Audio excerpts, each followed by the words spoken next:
alergăm mereu, parcă uităm să iubim. Anii trec pe lângă noi, uităm să trăim. Ne certăm pentru nimic, ne urâm între noi. Dar într-o zi vom pleca toți cu sufletul gol.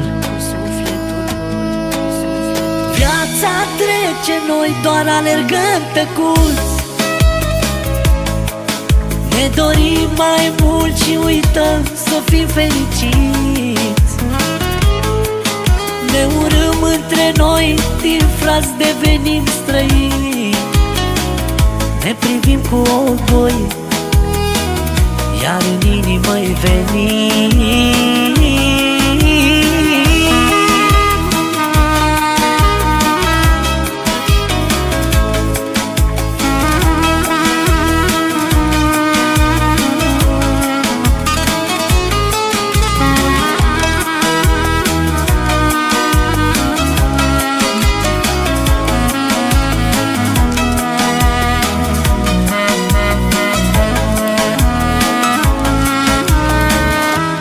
Timpul ne trece, rămân doar amintiri.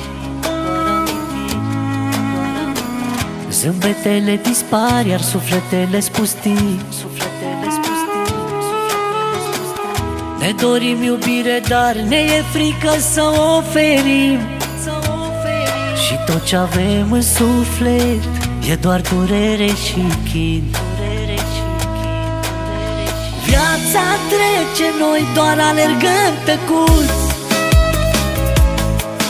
Ne dorim mai mult și uităm să fim fericiți.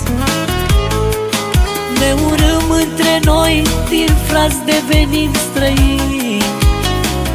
Ne privim cu orgoi, iar în inimă-i venim.